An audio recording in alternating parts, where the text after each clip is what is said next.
ليكون للعالمين نذيرا الذي له ملك السماوات والأرض ولم يتخذ ولدا ولم يكن له شريك في الملك وخلق كل شيء فقدره تقديرا أشهد أن لا إله إلا الله وحده لا شريك له وأشهد أن سيدنا محمدا عبده ورسوله صلاة وسلاما على رسول الله وعلى آله وصحبه أجمعين سبحانك لا علم لنا إلا ما علمتنا إنك أنت العليم الحكيم بسم الله ما شاء الله لا حول ولا قوة إلا بالله العلي العظيم أما بعد أعوذ بالله من الشيطان الرجيم ولقد رآه نزلة أخرى عند سدرة المنتهى عندها جنة المأوى صدق الله العظيم سورة النجم juzuk 27 surah yang ke-53 ayat 13, 14 dan 15. Mafhumnya, dan demi sesungguhnya Nabi Muhammad sallallahu alaihi wasallam telah melihat bentuk rupa paras Jibril dalam bentuk tubuhnya yang asli, yakni dengan 600 sayapnya, yaitulah di sisi Sidratil Muntaha, dan disitulah Nabi sallallahu alaihi wasallam melihat sebuah syurga namanya Al-Ma'wa.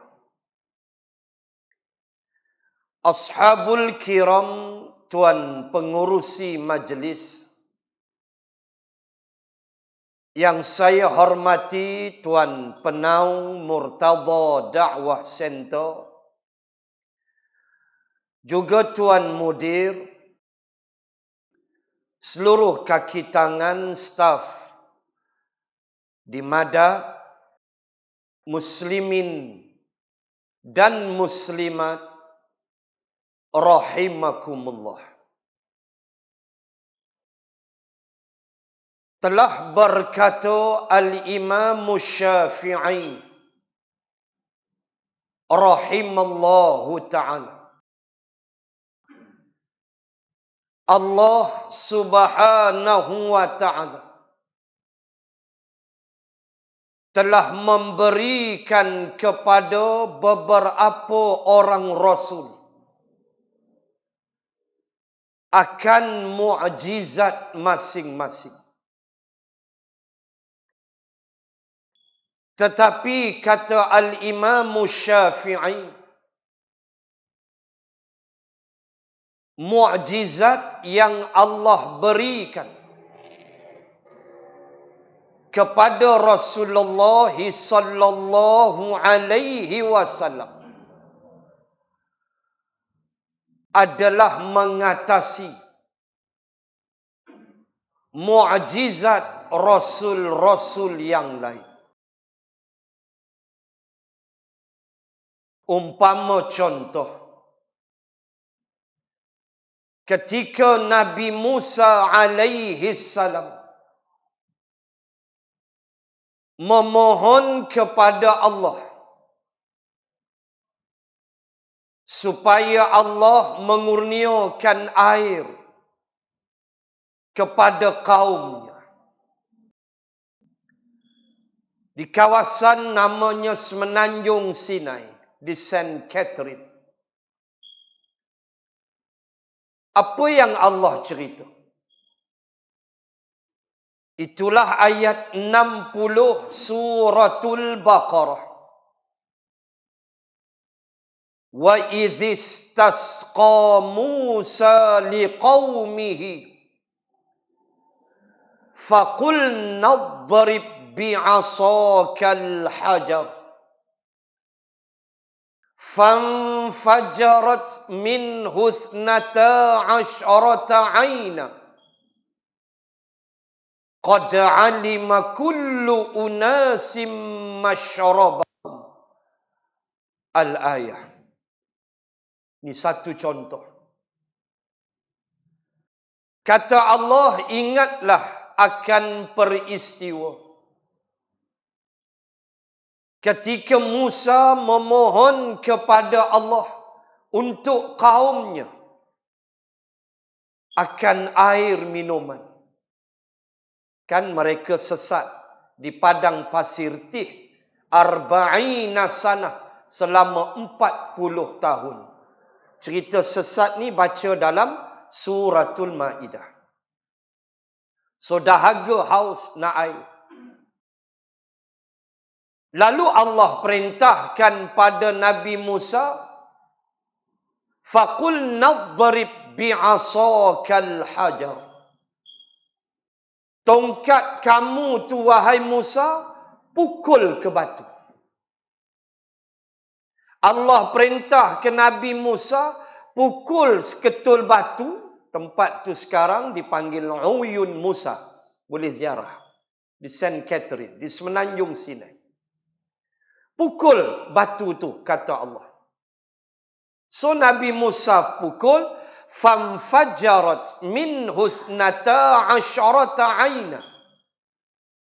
Lalu terbitlah daripada batu itu ithnani asyar, 12 mata air. Kalau tengok batu tu dia ada lekuk-lekuk dia 12. Setiap kaum, kata Allah, kullu unasim masyarabahu. Setiap puak, 12 puak ni masing-masing ambil satu bahagian. Tahu tempat minumnya. Itu Nabi Musa. Dia nak air, Allah suruh ketuk batu dengan tongkat. Rasulullah sallallahu alaihi wasallam, seperti yang dinukilkan oleh Dr. Mustafa Murad di dalam kitabnya 1000 Mukjizat Rasulullah, diambil hadis yang sahih daripada Jabir. Ketika Jabir menyatakan jumlah kami ramai hampir 80 orang, tiba-tiba kami ketiadaan air untuk berwuduk. Air ada sikit tinggal dalam bekas. Maka Rasulullah memasukkan tangannya ke dalam bekas itu. Lalu Rasulullah memanggil para sahabat. Dan kata Jabir, kami berwuduk dengan sempurna. Meleleh-leleh air. Allahu Akbar. Itu Rasulullah. Nabi Musa kena ketuk batu. Ambil tongkat, ketuk batu. Nabi dah air keluar dari celah-celah jari jemari. Subhanallah. Ini Rasulullah. Contoh yang lain. Ketika Nabi Musa alaihi salam dan Bani Israel berada dalam suasana yang kita katakan cukup panik dan cukup dahsyat. Di hadapan mereka adalah laut merah.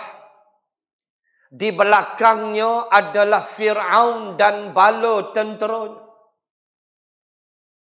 Bacalah suratul A'raf. Bacalah surah Yunus. Bacalah surah Asy-Syu'ara. Kita jumpa cerita. Dalam keadaan begitu, berkata sebahagian Bani Israel yang sudah mula panik, yang sudah tidak tahu nak buat apa, kerana di hadapan mereka terbentang lautan yang luas. Di belakangnya tentera Fir'aun sedang memburu mereka. Maka Allah rakam, Allah sebut di dalam surah Asy-Syu'ara akan ucapan, ayat berapa? 60 lebih. Akan ucapan sebahagian Bani Israel. Kata mereka, inna lamudrakun. Habislah kita tenggelam dan lemas. Lalu Allah kata ke Nabi Musa, faqul nadrib bi'asakal bahr. Tadi batu, hajar. Ini al-bahr, laut. Hei Musa, pukul tongkat itu ke laut. Fanfalaqa fakana kullu firqin kattawdil azim. Lalu terbelahlah lautan. Allahu Akbar. Terbelahlah lautan. Dan di kiri kanan lautan itu Allah tahan menjadi lorong. Dan di kiri kanannya kata Allah, kattawdil azim, laksana gunung-gunung yang tinggi. Allahu Rabbi. Nabi Musa belah laut dengan tongkat. Laut tu depan mata dia. Laut tu dia boleh pegang. Rasulullah belah bulan. Allah. Rasulullah belah bulan. Bukan dengan tongkat. Dengan jari. Iqtarabatis sa'atu. Wanshaqqal qamar. Ayat pertama. Surah Al-Qamar. Surah 54. Juzuk 27. Ayat Al-Awwal. Pertama sekali. Allah berfirman. Iqtarabatis sa'ah. Telah hampir saat kiamat ketika bulan terbelah dua. Allahu Akbar. Baca hadis yang panjang, Nabi tunjuk bulan terbelah dua. Nabi tak boleh capai bulan. Nabi tunjuk ya. Nabi Musa boleh pegang air laut. Siapa haibat? Rasulullah. Dan contoh akhirlah kalau boleh kita kutip satu lagi. Wali Sulaiman ar-riha Ghuduwuha syahrun wa rawahuha syahrun.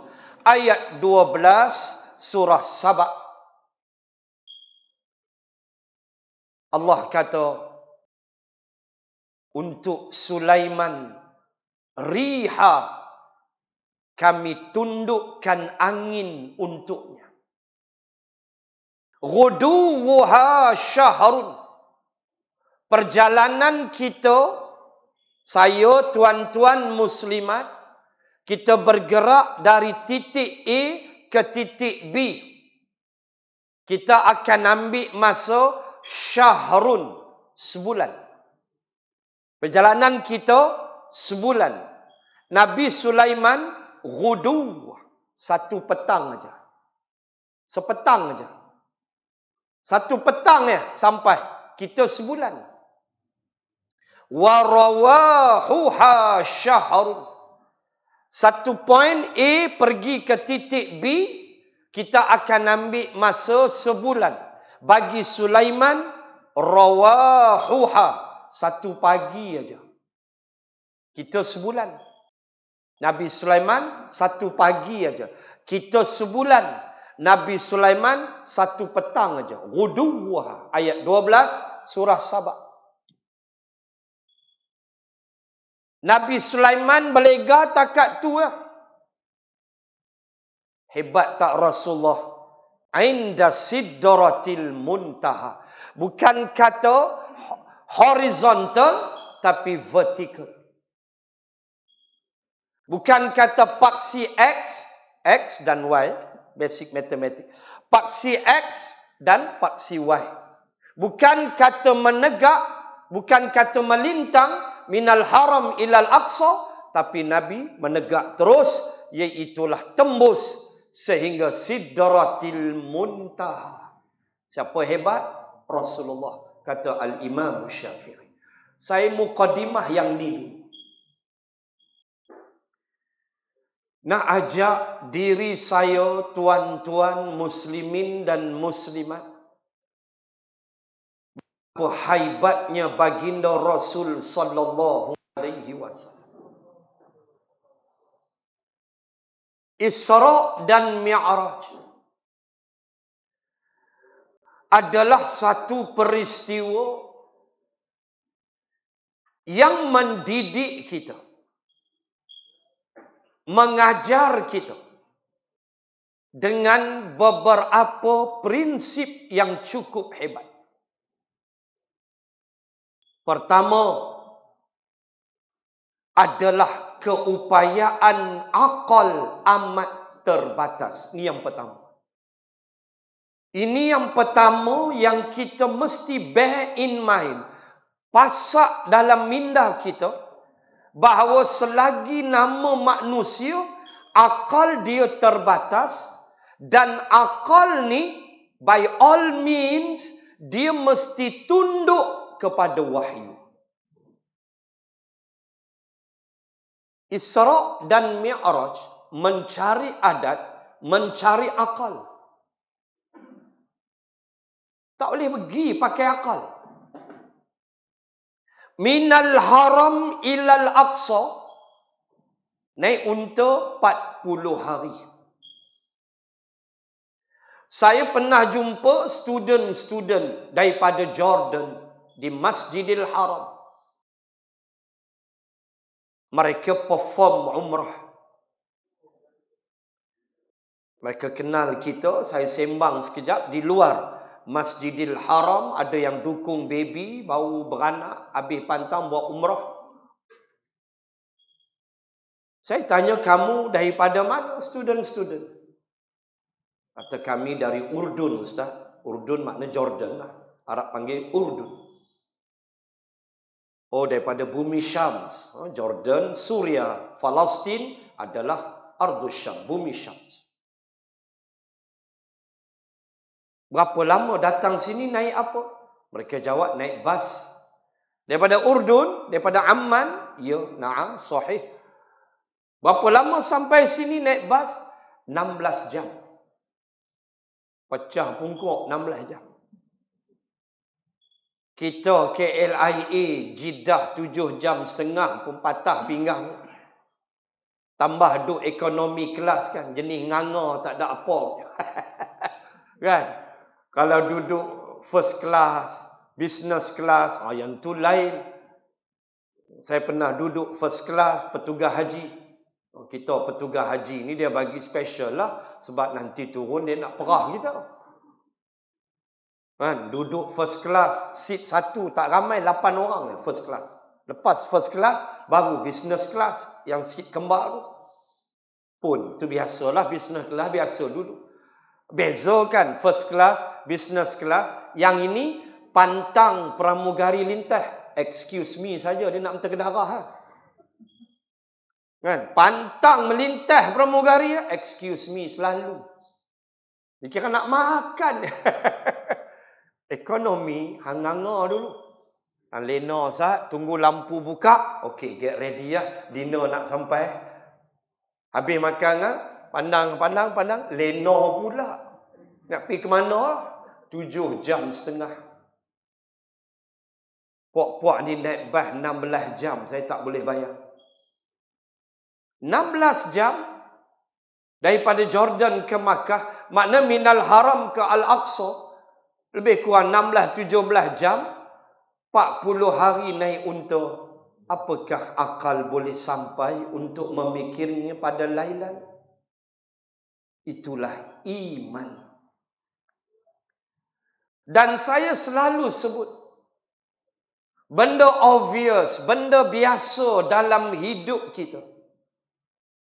Bahawa di sana adanya perkara-perkara yang kita tidak perlu nak susah payah untuk memikirnya. Melainkan menerima sahaja faktanya. Dengan tidak payah kita nak susah-susah, nak tengok, nak fikir teruk-teruk, tak payah. Sebab yang beritahu dia, pakar dia. Dalam hidup kita, setiap hari. Kita berkawan dengan dia. Kita bermain dengan dia. Apa dia? Electric flow. Current yang mengalir. Siapa tahu rupa current? Siapa tahu rupa negative charge, positive charge? Elektron, valensi, elektron, proton, nukleus. Siapa yang pernah tengok rupa menatang tu? Saya belajar engineering my first year 1984. Tu saya tahun 1. Belajar elektronik engineering sampai habis mengaji. Sampai hari ni cucu dah 10 dah. Rupa elektron pun aku tak tahu lagu mana rupa. Rupa current tu lonjong ke, 3 segi ke, kepala botak ke, haram tak tahu. Yang kita tahu, dalil ada current. Mana dalil? Kipas pusing? Dah lah. Dalil ada current. Lampu menyala? Dah lah. Dalil ada current. Kompresor on, aircon keluar, gas tendang, sejuk. Dah lah. Ada nak susah-susah nak pergi kobek wayar, nak tengok jantan betina ke elektron. Current ni lagu mana rupa Ustaz? Jantan ke? Betina ke? 3 segi ke dia? Nak pergi tengok? Pergilah. Rumah tak banyaklah 240 volt. Single phase. Kilang 440, 440. 3 phase. Nak tengok current lagu mana rupa? Boleh. Ambil pisau, kobek wayar sambil on current tu, on switch. Kobek wayar, syarat satu. Sediakan kapan secukup rasa. Api korek tengok. Ada kita nak susah-susah? Tak payah. Tak payah. Sebab pakar dia beritahu. Pensyarah dia beritahu. Pakar beritahu bagian. Dia yang beritahu pun dia pun belajar dari pensyarah dia dulu. Sampailah ke kita pula belajar. Benda tu turun-temurun, turun sampai habis. Tak ada seorang boleh lukis how electron look like. Never ever in our life. Tak pernah tengok sekali pun. Yang kita tahu ada karen. Nak try boleh. Basahkan tangan, pegang plug. Confirm kapan. Wal'iyadza billahi min zalik. So, akal apa yang dia nak cakap banyak, yang beritahu Allah. Yang beritahu Rasulullah dalam Sahih Al-Bukhari, Sahih Muslim. Apa akal nak cakap banyak? Kenapa akal tak cakap banyak dengan karen, elektrik dan sebagainya? Kenapa akal boleh terima? Kenapa dengan Isra' dan Mi'raj kita cuba bermain api dengan Allah? Wal'iyadza billahi min zalik. Maka diajar benda pertama sekali kita kena pasak dalam minda bahawa ada benda akal takkan sampai melainkan dia mesti terima kerana wahyu. Kan Saidina Ali pernah sebut berhubung dengan khuf. Khuf ni sepatu musim sejuk, stokin musim sejuk yang dipakai kalau winter, kalau syita, kita nak ambil wuduk tu memanglah bercinta. So tak payah basuh kaki. Kita pakai saja khuf tu. Bila sampai nak basuh kaki, kita ambil air, sapu bahagian atas. Di Malaysia, jaranglah kita tengok orang pakai khuf. Sebab kita ekuator, kita khatulistiwa, kita panas sepanjang tahun. Selalu kita tengok ni di Arab, di Jordan, di Makkah, Madinah. Ramai kita tengok Pak Arab, dia masuk Masjidil Haram, dia pakai khuf, dia pakai sepatu musim sejuk. Malaysia kita jarang tengok. Malaysia paling ramai kita tengok orang isap okok. Oh, yang tu paling ramai berapi-rapi. Khuf jarang nampak. Bukan seldom lah. Seldom tu ada juga. Not often. Seldom. Ni tak pernah tengok lah saya kata. Saidina Ali kata, kalau Islam main kepala otak, tentulah khuf disapu bahagian bawah di tapak dia. Sebab yang pijak tapak. Tetapi kenapa sapu? Ambil air, sapu belah atas. Sayyidina Ali kata, sebab Rasulullah suruh. Ini Islam. Dia ada dalil, dia ada nas. Jangan cakap banyak dah. Isra' walau satu ayat. Surah Al-Isra'. An-Najmi 3 ayat. Dalil Nabi sampai Nun. Sidratil Muntaha. Yang saya baca muqaddimah tadi. 2 dalil yang kuat. Nak tolak apa lagi tuan-tuan? Muslimin dan muslimat. Walau mencari adat. Walau akal macam tak boleh nak terima. Tetapi iman membawa akal. Kamu kena terima. Main akal tak lepas. Dan saya sebut tadi. Karen yang mengalir. Kita yakin kewujudan dia. Dengan dalil kipas berpusing dan sebagainya. Itu yang pertama. Yang kedua, muslimin dan muslimat. Isra' dan Mi'raj ini dimulakan dengan satu bentuk ujian yang amat berat ke atas Rasulullah. Yang ni kena faham dulu. Selain daripada tahun berduka cita, Amul Hazn, Nabi namakan ia tahun sedih kerana kewafatan Khadijah dan kematian Abu Talib. Tetapi seluruh ulama sirah, Syekh Al-Ghazali, almarhum Dr. Ramadan, Syed Ramadan Al-Buti, Tuan Guru Haji Abdul Hadi Awang, almarhum Abu Hasan Ali An-Nadwi Al-Hasani, seluruh ulama-ulama sirah menyebut, apakah yang dimaksudkan dengan tahun bersedih itu? Wafat Khadijah, mati Abu Talib, pergi Nabi ke Taif, batu yang sampai. Apakah maksud tahun kesedihan? Kata ulama-ulama sirah, yang dimaksudkan dengan tahun kesedihan adalah sedihnya Nabi kerana Islam tidak didengar lagi. Itu maksud sedih tu. Makkah sudah tutup ruang. Makkah sudah mula penduduk dia melakukan body contact pada Nabi.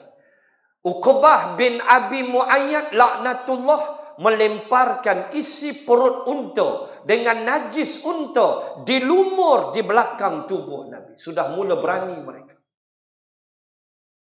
Pergi ke Taif, batu yang sampai. Islam sudah tidak lagi didengar. Maka Nabi merasa sedih. Itu kata ulama sirah. Bukan kerana sedih sangat pasal kewafatan Khadijah dan Abu Talib. Yang tu sedih tak? Sedih, bukan tak sedih. Sifat manusia. Mesti ada sedih. Kematian orang yang kita sayang. Itu benda biasa. Perasaan biasa. Tetapi kesedihan itu kata ulama. Kerana Nabi begitu sedih. Orang tak mau dah Islam. Sebab itulah tuan-tuan muslimat. Satu peristiwa di Nakhlah. Tengok ya. Bagaimana Allah ajar kita. Satu peristiwa di tempat nama dia Nakhlah. Nakhlah dengan Makkah dalam 1 jam perjalanan. Daripada Madinah, kita boleh tengok signboard Nakhlah. Tu dekat dah sejam setengah dah tu. Nak sampai Makkah. Cuba tengok ya. Simbolik dia. Bila orang tak nak. Bila Makkah tolak ke Taif, batu yang sampai. Maka bila balik itu, Nabi berhenti bersama Zaid bin Harithah. Tengok, sekejap lagi saya baca ayat dia. Ada ayat cerita tentang Nabi sampai di suatu tempat nama dia Nakhlah. Apa Nabi buat dengan luka di kepala? Sampai di situ Nabi berehat dan Nabi membaca Al-Quran. Nabi baca Quran. Nabi tak sedar. Allah beritahu. Apa dia? Ayat 29 surah Hamim Al-Ahqaf. Surah nombor 46, juzuk 26. Cuba tengok ayat 29. Nabi tak tahu ni. Tengok apa simbolik dia. Kata Allah, wa idh sarafna ilaika nafaram minal jinni yastami'una al-Qur'an falamma hadaruhu qalu ansitu falamma qudiya wallau ila qaumihim munzirin. Allahu akbar. Nabi tak sedar. Ketika Nabi sedang bersedih, Khadijah dah tak ada. Perasaan tutup sah cakap, Allah, saya kematian isteri tahun ni dah 2 tahun. Sedih itu sampai hari ni tak pernah hilang. Kesedihan kita bila kenang arwah isteri. Allah, kita faham bagaimana Rasulullah kita rasa dah. Tuan-tuan muslim. Bagaimana Rasulullah terlalu sedih dengan 2 kematian. Dan Taif pula lempak batu. Nabi punya sedih. Dalam keadaan tak ada orang sudi dengan Nabi. Allah cerita. Ayat 29. Hamim Al-Ahqaf. Ketika Nabi sedang membaca Al-Quran. Allah kata, ingat wahai Muhammad. Ketika kami hadapkan kepadamu. Nafaram minal jin. Satu rombongan jin. Yastami'unal Quran. Jin tu dengar Nabi baca Quran. Nabi sedar tak waktu tu? Tidak. Kata Ibnu Abbas radhiyallahu anhuma, jin itu jumlah dia 7 ekor. Cuma saya tak pasti isap rokok ke tidak. Saya rasa isap kot sebab jin. Saya rasa isap pasal jin. Jin ni 7 ekor. Datang daripada mana? Ibnu Abbas kata dari tempat nama Nasibain di Iraq. Saya tak mau bahas ayat tu panjang. Sampai jin tu, ansit tu, dia lepak depan Nabi, 7 ekor ni. Lalu mereka kata, ansit, diam. Dengar. Ni orang ni baca Quran, diam. Saya tak berbahas lah panjang. Cuma ulama' bahas. Kenapa Allah takdirkan benda itu? Sebab Allah nak ajar kita, itulah Rasulullah. Dalam keadaan Allah nak beritahu, manusia tak nak Nabi, manusia tak nak Islam, aku hantar jin dengar Quran. Nak sebutnya apa? Dahsyatnya ujian itu. Sampai tak adalah orang tak apa. Aku hantar jin pergi dengar Nabi. Dah kamu tak nak. Abu Jahal tak nak. Taif tak nak. Baik, fair enough. Aku hantar jin. Nabi tak tahu. Sehingga Allah menurunkan ayat itu. Nak sebut apa? Dahsyatnya ujian. Muqaddimah kepada Isra' ialah kesedihan, ujian, terasa kerdilnya Nabi di mata manusia.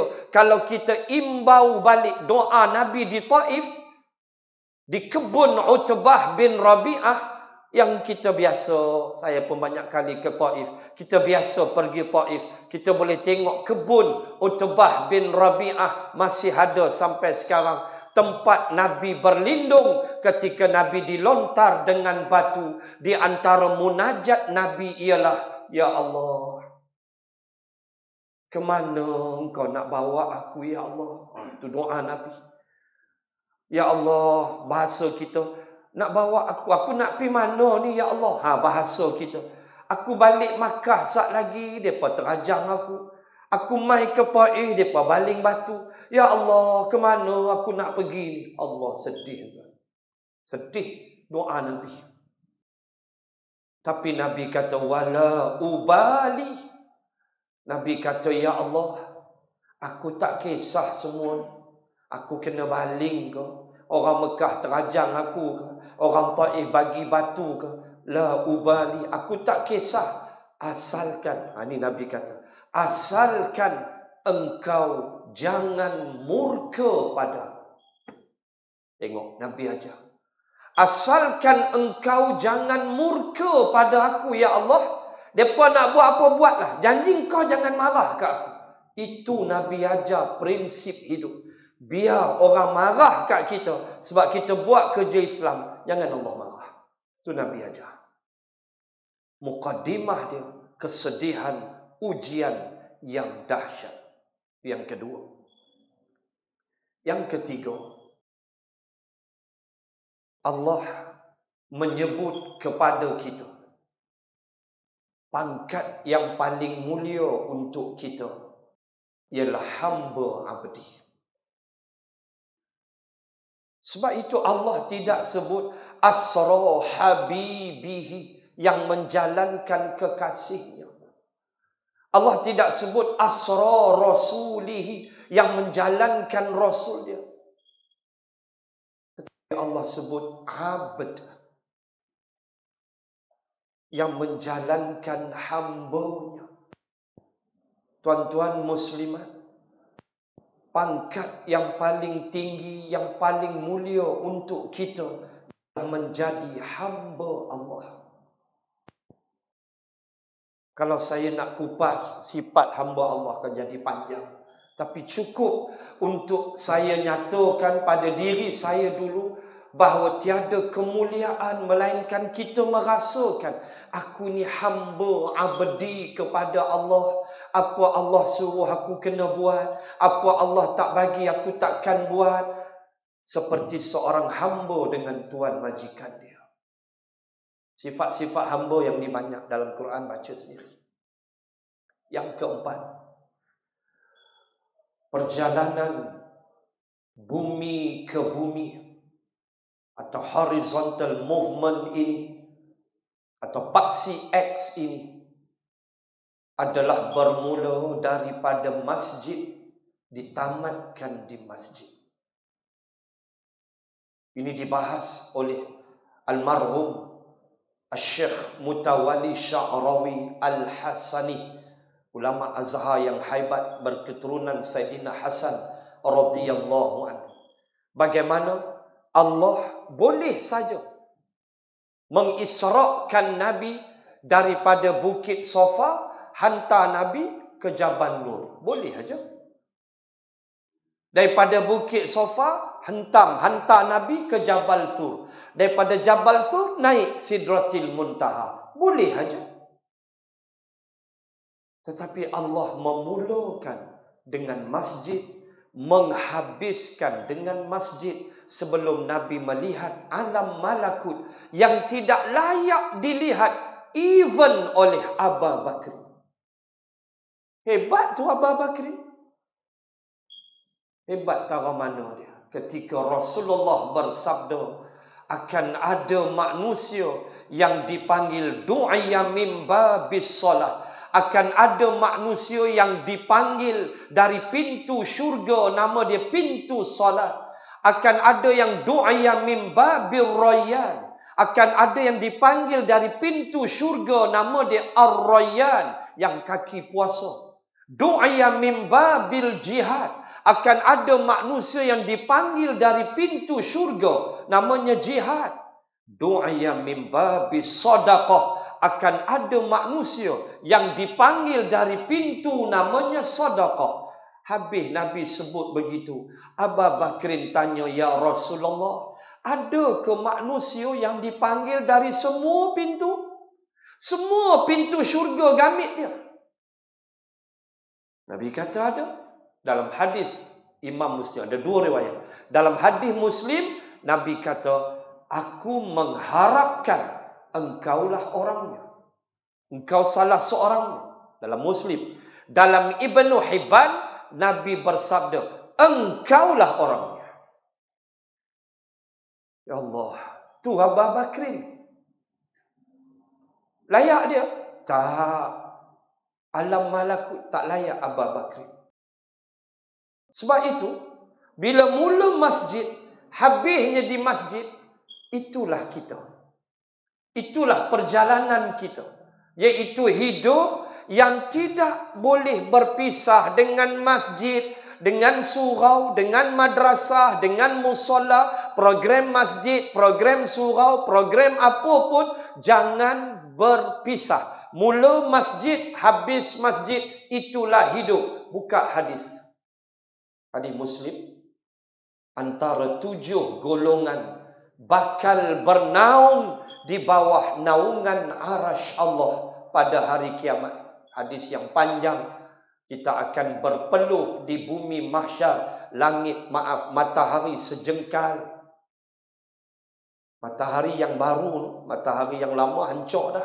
Wa jumi'a syamsu wal qamar. Dalam suratul Qiyamah Allah beritahu, bertembunglah matahari dan bulan, hancur alam. Jemaah hak baru punya sejengkal, peluh habis. Ada 7 golongan bakal bernaung di bawah bayangan arasy. Antaranya mu'allaqum fil masajid.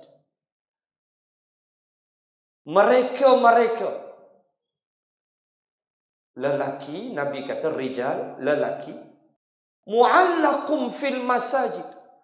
Mu'allaq apa? Melekat. Sebab tu dipanggil alaqah. Daripada nutfah pergi ke alaqah. Mu'allaq, melekat. Alaqah, kata Profesor James E. Moore dalam bukunya The Giving Birth, Profesor Emeritus daripada Canada, James E. Moore kata, aku kaji dah apa makna alaqah. Cuma saya tak pasti adakah James E. Moore memeluk Islam. Saya ada buku dia, tebal tu, The Giving Birth, cerita embrio, cerita janin dalam perut, bagaimana Allah cipta. Subhanallah. Antaranya, kata Profesor James E. Moore, makna alaqah. Antara yang saya baca, dia sebut something that stick to the wall. Alaqah ialah sesuatu yang melekat di dinding. Something that stick to the wall. Macam jam, kita boleh kata alaqah. Jam tu melekat di dinding. Walaupun sampai kiamat, waktu dia 8.22. Start tadi 8.22, sampailah 8.22, sampai kiamat 8.22. Kecuali baterinya ditukar. Tuan-tuan, muslimin tu balarah tu kena faham. Muslimin dan muslimat. Something that stick to the wall ialah alaqah. Iaitu waktu stage ini kita hanya melekat di dinding rahim. Kata Profesor James Imo, kita waktu tu melekat di dinding rahim. So, chances of miscarry adalah 99%. Chances untuk keguguran adalah 99%. Maka, alaqah makna sesuatu yang melekat di dinding. Kata Profesor James Imo. Baik. Balik pada hadis. Lelaki yang mu'allaqum fil masajid, mu'allaq, alaqah, yang hati dia melekat di masjid. Hati dia tu melekat di masjid, mu'allaq. Lepas solat subuh balik rumah, niat dah zuhur lagi aku kena mai. Habis solat zuhur balik rumah, sat lagi asar aku kena mai solat berjemaah. Tak kiralah ulama kata masjid, surau, madrasah, musalla, tak kira. Kecintaan dia tu. Nabi sebut lelaki. Ni kami perempuan lagu mana pula? Rugi kami. Kena faham. Kaedah dia panggil mukhallafah. Mukhallafah makna vice versa. Atau di sebaliknya. Makna bila Nabi sebut lelaki, perempuan pun sama mukhallafah. Belajar Arab fahamlah. Baik.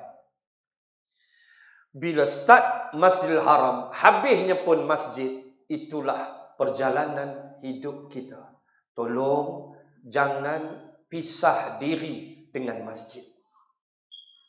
Especially kita muslimin, hendaklah mulazamah, hendaklah melazimkan diri solat berjemaah di masjid surau. Muslimat, solat terbaik dia di rumah, Nabi kata. Namun kalau dia datang masjid surau, no problem. Kecuali dia mesti jaga fitnah dengan syarat kedatangan itu tak timbul fitnah. Ada perempuan yang thiqah, yang boleh dipercayai, geng-geng muslimat dia, okey, no problem.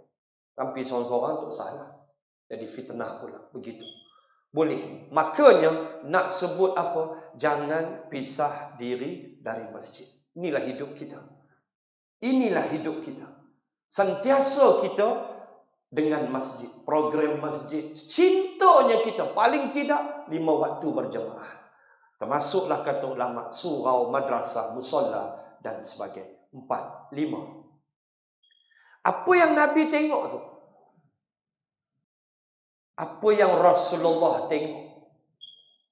Itulah saya, tuan-tuan muslimat.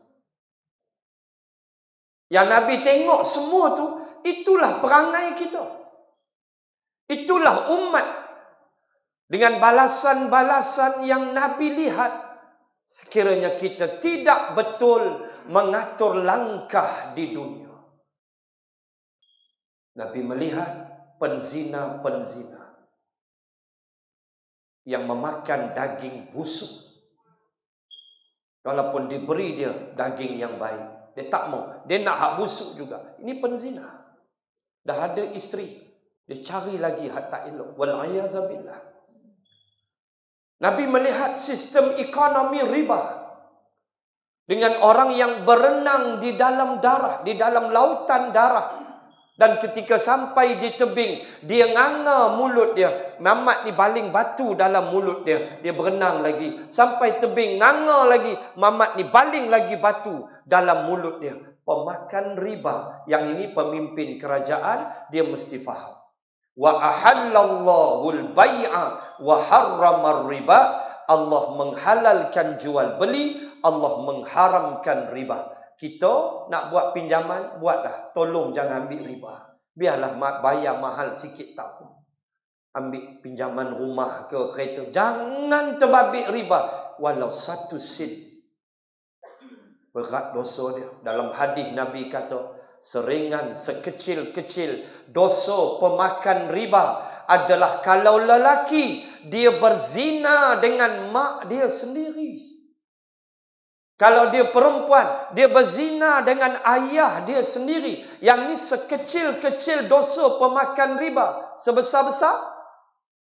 Baca Al-Baqarah. Fa'zanu biharbim minallahi wa rasulih. Juzuk 3 Al-Baqarah, Allah kata sebesar-besar dosa pemakan riba ialah harbim minallahi wa rasulih. Dia telah mengisytiharkan perang dengan Allah dan Rasul. Dia perang dengan Allah.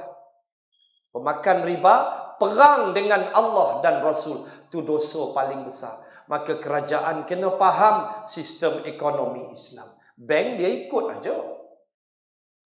Bank ikut aja. Ketika almarhum Tuan Guru Nik Abdul Aziz Ni'mat, alhamdulillah saya ada hubungan keluarga dengan almarhum Tok Guru. Jadilah besan Tok Guru baru meninggal 2 minggu lepas. Haji Aisyah orang Johor. Besan Tok Guru Haji Aisyah masuk dalam Facebook. Meninggal di Johor. Haji Aisyah ni dia ada adik. Adik dia nama Haji Yusof. Haji Yusof tu abang ipar aku. Jadilah hak tu pun koi-koi. Kan? Jadilah. Besan Tok Guru Haji Aisyah meninggal. Haji Aisyah ada adik Haji Yusof. Haji Yusof tu abang ipar saya. Jadilah. Boleh paut akhirat tu jadi ha. Tuan-tuan. Arwah Tok Guru ni Aziz kata apa? Cerita apa? Waktu mula-mula ambil Kelantan tahun 90. Kan dia panggil semua pegawai-pegawai bank. Kan dia panggil pengurus-pengurus bank. Especially di Kota Baru. Dia keluar arahan. Aku mau start bulan depan. Tak ada pinjaman riba dah. Semua pinjaman Islam. Boleh bank buat sampailah. Sampailah Kelantan pinjam 5,000 bayar 5,000. Ada riba.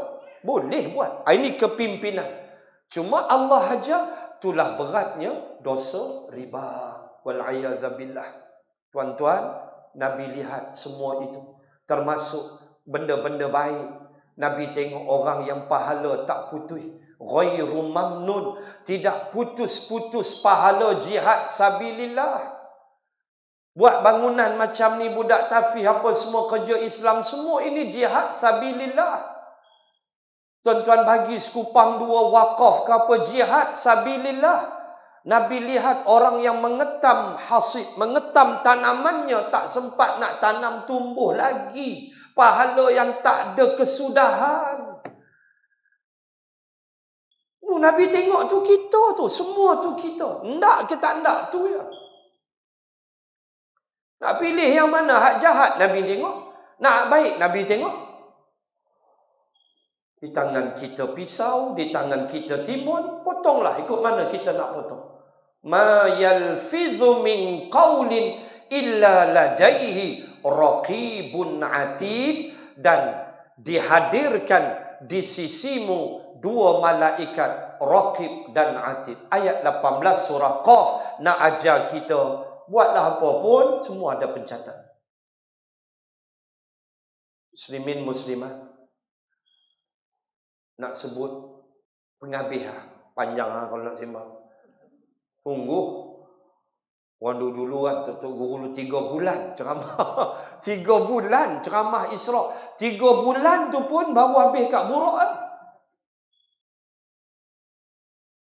Kita pun ada juga nak laju isi minyak Buruk kan. Lajulah. Kan? Tah gambar kuda mana ada pergi bubuh tu. Entahbilah. Nak sebut apa last sekali. Yang ni paling penting ialah solat.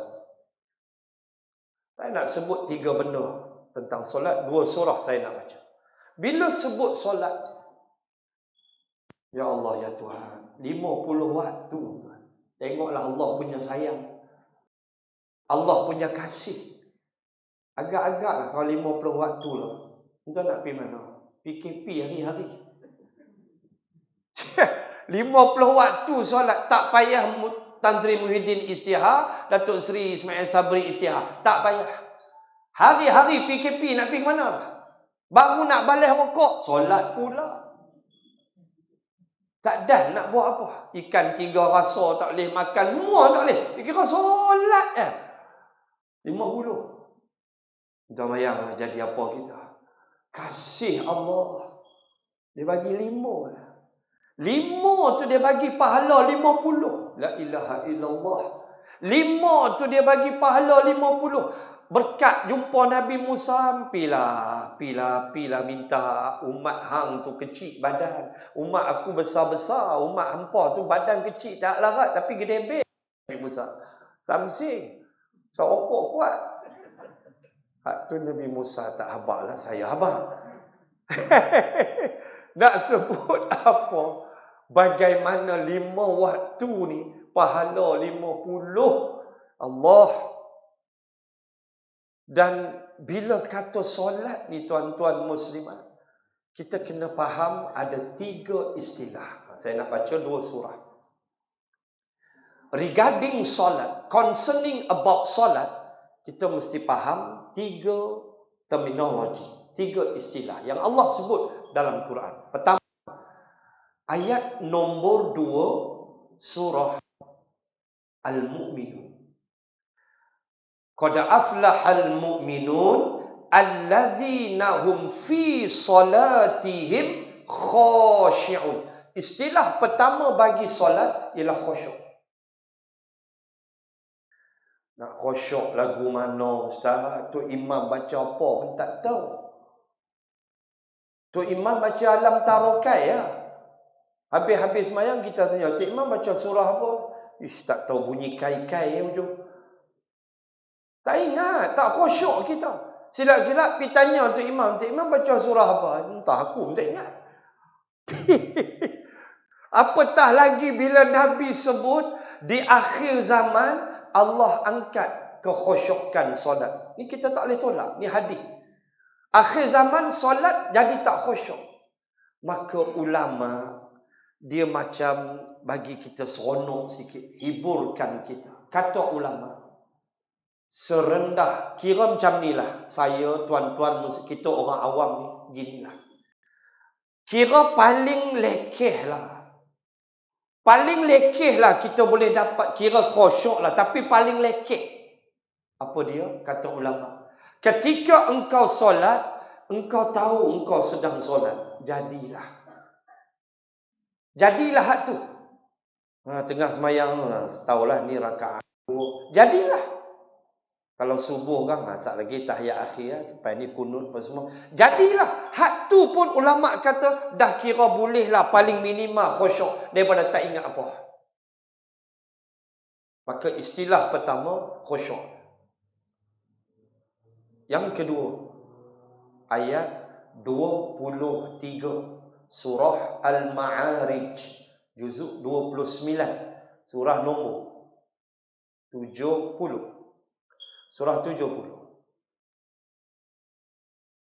Allah Ta'ala sebut ayat 23. Walladzina hum ala salatihim daimun. Dan mereka-mereka yang dengan solat mereka itu daimun, berkekalan. Maknanya 5 waktu in hand.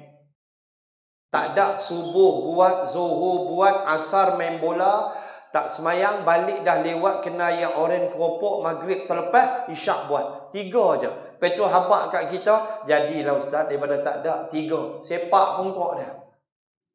Cekik leher dia, humban dan hutan. Allah suruh 5, bukan 3. Lepas tu nak buat, kata jadilah, buat juga. Dia langsung tak semayang ustaz. Tak. Bukan lagu tu. Hang buat 3 lingkup. Mau cukup. Daimun. Solat fardu, mau in hand cukup. Solat sunat, terpulang. Sebab solat sunat, tinggi manalah darjat dia, dia takkan jadi wajib. Tarawih nak mai, tetap dia sunat muakkad. Tak ada hukum tarawih wajib. So, hang tak semayang tarawih, hang jual temikai, tak ada dosa. Malam-malam jual tebikai pun semua tarawih tak semayang. Tak apa lah. Han tak ada dapat pahala pun, tak ada dosa pun. Yang penting isyak han semayang. Ini dia. Daimun. 2. Dan yang ketiga, surah yang sama. Surah Al-Ma'arij. Pergi ke depan sikit. Ayat 34. Walladzina hum ala salatihim yuhafizun. Dan mereka-mereka yang dengan solat mereka yuhafizun, mereka memeliharanya. Tadi daimun, kekal. Solat 5 waktu tak pernah tinggal. Nombor 3 kata Allah yuhafizun, iaitu hafiz, iaitu mereka memelihara solatnya. Apa makna? Ibnu Katsir kata, pertama, memelihara rukun-rukun solat. Bukan kata 13 tu dihafal sahaja, tetapi dihadamkan, dipelihara elok-elok akan rukun-rukunnya. Kalau takbiratul ihram, sebut betul-betul, jangan main hantam aja. Kalau kita melakukan rukun-rukunnya, buat dengan betul, terutama rukun qauli yang dalam mazhab Syafi'i hendaklah didengar di telinganya, iaitulah takbiratul ihram, suratul Fatihah, tahiyat akhir, selawat atas Rasulullah dan memberi salam ke sebelah kanan. 5 ini adalah rukun yang Imam Syafi'i kata wajib telingamu mendengarnya. Kena jaga lafaznya. Allahu Akbar. Jangan bar. Allahu Akbar. Na'udzubillah. Maampun ya Allah. Dia jadi Allah itu gendang. Ya Allah. Jaga. Kadang-kadang kita tak perasan, tak lepas, tak apa-apa, panjang bar tu. Mana ada mat di situ. Ba dengan ra aja. Dan ra itu sukun mesti tebal. Allahu Akbar, tebal. Baca Fatihah, jaga elok-elok rukunnya. Kalau salahnya kecil-kecil, tersembunyi yang tidak mengubah makna, itu ma'zurah, diberi keuzuran, dimaafkan syarak. Siratal ladzina an'amta 'alaihim. Di mana tak betul dia? Him, bukan him. Kalau nak perfect, siratal ladzina an'amta 'alaihim ghairil maghdubi 'alaihim, bukan him, him. Dia baca him. Tak apa, tak salah lagi. Cuma kalau masuk musabaqah tilawah, dia dapat hadiah kemplikat je lah. Kan? Dia dapat kemplikat je lah, sanggup hati. Dia tak betul di sudut tajwid, tapi tak ubah makna. Yang betul him, bukan him. Fasabbih bismi rabbikal azim.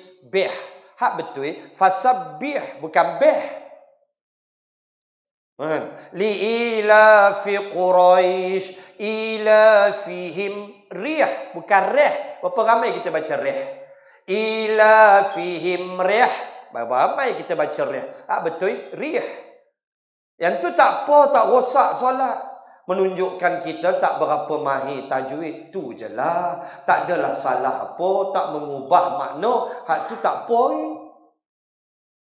Yang tu boleh maaf lagi. Alam nashrah laka sadrak wa wada'na 'anka wizrak. Wizrak. Zai sukun. Zai bukan qalqalah. Zai bukan huruf qalqalah. Berapa ramai kita baca? Wizrak. Wahal wizrak. Dia mesti sukun. Wizrak. Dia bukan qalqalah. Bukan lantun. Benda-benda ni kena cek elok. Tuan-tuan, muslimin, muslimat, jaga yang rukun. Mad lazim muthaqal qalimi kena 6 harakat. Ma'arif disukun tak apa 2. Waladdad tu kena 6 harakat. Tu imam kena faqih benda-benda macam ni, dan kita juga. Kotlah jadi imam tahun ni tak apalah kot, boleh pergi masjid dah tarawih. Tu PKP 1. Tarawih celah TV. Tarawih bawah meja, tepi meja. Tu imam pula suami. Sampai bini gelar dia, suamiku Quraisy. Kerana tiap-tiap malam dia duduk baca surah Quraisy tu. Tarawih dia, li'ilafi Quraisy. Kamu cakap banyak. Dia kata nak ikut, tak nak ikut sudah. Amboi marah. Buat 20. Tiap-tiap malam Quraisy. Sampai bini dia kata suamiku Quraisy. Jangan cari pasal. PKP 1 punya pukul. Naik letih kita. Sembayang tepi tilam. Sembayang tepi katil. Ya Allah, penat betul kita. Allahu Akbar tuan-tuan. InsyaAllah kali ni kita terawih.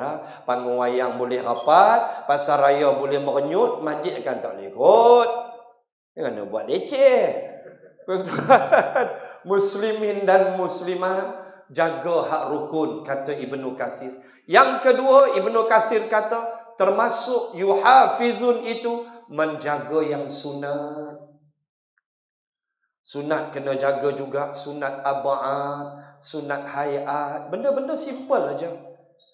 Di mana Nabi angkat takbir daripada qiyam, Nabi rokok, Nabi angkat tak kedua tangan, angkat. Buatlah, apa salahnya?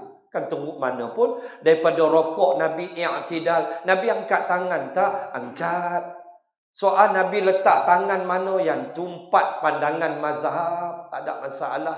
Nak buh atas dada boleh, nak buh atas pusat boleh, nak buh bawah pusat boleh, tak bubuh terus pun boleh. Allahu Akbar, senyap. Tangan jatuh bawah. Tak ada apa, sunat aja. Mazhab Maliki. Maliki solat Allahu Akbar, tangan jatuh. Itu mazhab Maliki. Tak ada masalah. Cuma jaga benda-benda sunat ni. Dan yang ketiga, kata Imam Ibnu Katsir dalam tafsirnya, jagalah yang makruh. Hak makruh, jaga. Jangan duk buat, sebab dia mengurangkan pahala. Di antara makruh, memandang tempat selain sujud. Makruh. Semayang, pergi tengok cicak bergaduh. Tengok cicak tu kalah, jatuh, dia terperanjat. Tapi dada dia tak lari, tak batal lah dia punya solat. Macam satu kisah. Saya tutup dengan kisah benar. Waktu saya kecil, umur 8 tahun, 7 tahun. Arwah ayah saya, Haji Nasir, adalah imam di Masjid Al-Jami' Syarif di Simpang 3 Gombak. Saya asal situ. Arwah ayah jadi imam. So saya anak tu imam lah, nak buat yang tu lah. Ada seorang tua. Ada seorang tua. Saya ingat sampailah muka dia. Saya tutup dengan kisah. Bila kita masuk, saya ingat lagi masjid tu, waktu tu rendah lah, masjid tu baru dah. Bila masuk, orang tua ni dia sembahyang sunat. Kita masuk aja, dia sembahyang sunat. Kita masuk aja, dia pandang kita. Tangan dia kiam, pandang kita. Kita berjalan. Betul kan? Dia dengar orang masuk. Duk kira lagu tu. Semayang okey, tak lari dada, tapi makruh lah. Satu hari orang tanya arwah ayah. Tuan Haji, tanya arwah ayah tu imam. Tuan Haji, tu imam, ya, macam mana nak buat? Arwah ayah tahu dah orang tua tu. Macam mana nak buat? Apa dia? Kata arwah ayah. Ni lah orang tua ni, tunjuk kawan tu, arwah ayah tahu dah. Setiap kali kita masuk, dia duduk pandang kita. Pandang hampir habis tu. Macam Ashkar duk pandang. Hampir habis. Macam mana nak buat Tuan Haji? Kata arwah ayah, begini jawapan dia. Hang masuk nanti, masuk saja. Dia pandang aja, hang jeli lidah. Arwah ayah aja, hang jeli lidah. Confirm dia tak pandang lah. Tu dia jawapan lu yang buruk. Arwah ayah bagi, kira jawapan tu lu yang buruk lah. Bukan jawapan betul pun. Dia pun geram. Punya teruk meninggal dah orang tua tu pun. Waktu tu saya 8 tahun, 7 tahun. Dia dah 50 lebih akan hidup bela pun. Kan? Mati dah orang tua tu. Cuma nak sebut cerita makruh tu. Walau tak lari dada. Bila kata makruh daripada kalimah karhun. Karhun makna apa? Benci. Allah tak suka pahala kita kurang. Allah tak suka. Sebab semayang ni adalah mi'raj umat aku, kata Nabi. Nabi kata solat tu mi'raj kita. Kita macam terbang macam Nabi jumpa Allah. Jangan main-main dengan solat.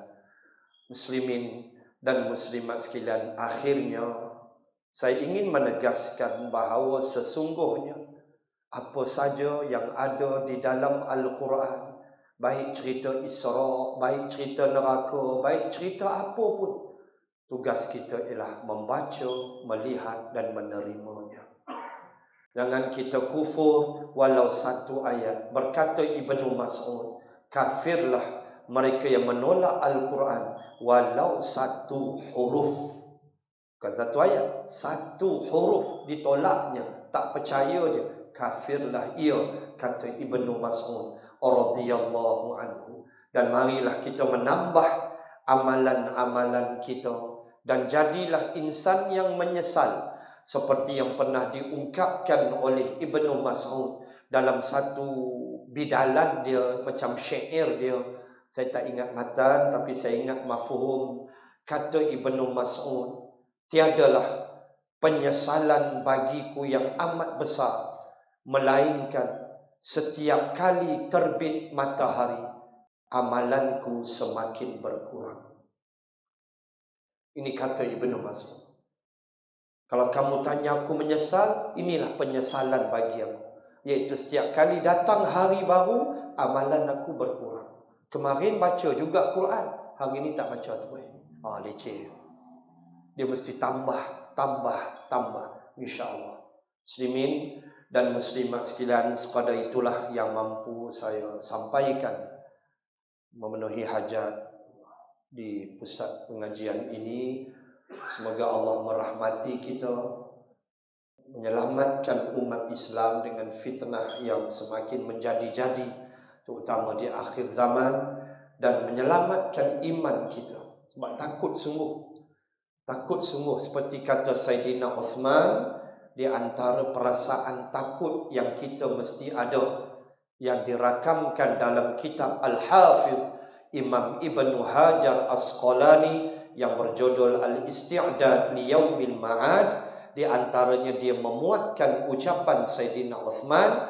Saidina Uthman kata, takutlah kamu kalau Allah mencabut imanmu. Takut. Akhir zaman ni dia main macam-macam. Geng tak semayang, geng mimpi macam-macam lah. Mimpi kiamat, mati dia tahu duk tang mana kan. Tobat dah puak tu. Dia main Nabi Melayu, Rasul Melayu. Seokok lah tu. Rasul seokok banyak. Dia main akhir zaman ni macam-macam. Kita tak apa tuan-tuan, muslimin muslimat. Kita getting older and older and older. Kita semakin bertambah umur. Tuh anak-anak kita, cucu cicit kita. Kita rasa cukup risau, cukup takut mereka akan hidup lama lagi biiznillah. Akan menghadapi macam-macam gelombang. Maka jagalah mereka, didiklah anak cucu kita dengan didikan agama Allah. Pasak dalam jiwa mereka bahawa tiada yang lebih mahal melainkan iman dan akidah. Allahu Rabbi, itulah yang paling mahal. Karena bila tak ada iman, takkan jumpa syurga Allah. Sebab itu seseorang yang dibakar dalam neraka, habis dosanya, ada imannya, kata Nabi, walau sebesar debu, tetap akan ke syurga. Itulah pentingnya iman. Maka jangan dirosakkan. Pelihara iman kita. Belajar, cari ilmu dan terus belajar. Walau sepandai mana kita pun, tetap kita pegang ucapan Saidina Ali.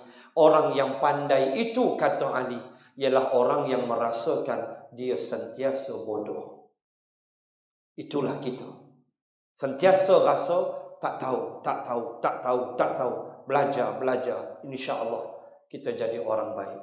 Saya tutup dengan firman Allah ayat 18 surah Az-Zumar. Alladzina yastami'una al-qawla fayattabi'una ahsana. Orang-orang yang Allah kasih itu, orang-orang yang bakal mewarisi syurga itu adalah mereka yang yastami'una al-qawl, mereka yang suka mendengar kalimah perkataan yang baik-baik. Dia suka dengar ceramah, kuliah, nasihat, tazkirah. Dia suka dengar. Yastami'una al-qawl, kemudian fayattabi'una ahsana. Bila dia dengar, maka dia ikut apa yang dia dengar. Semoga ada manfaat. Wabillahi taufiq wal hidayah. Assalamualaikum warahmatullahi wabarakatuh. Bismillahirrahmanirrahim. Alhamdulillahi rabbil alamin. Assalatu wassalamu ala rasulillah wa ala alihi wa sahbihi ajma'in. Allahumma zidna ilman warzuqna fahman. Allahumma rzuqna fahman nabiyyin wa hifzal mursalin. Allahumma ij'al jam'ana hadha jam'an marhuma wa tafarruqana min ba'dihi tafarruqan ma'suma. Rabbana atina fid dunya hasanah wa fil akhirati hasanah wa qina adzaban nar. Wa sallallahu ala rasulillah wa ala alihi wa sahbihi wa baraka wa sallam. Walhamdulillahi rabbil alamin. Wallahu a'lam.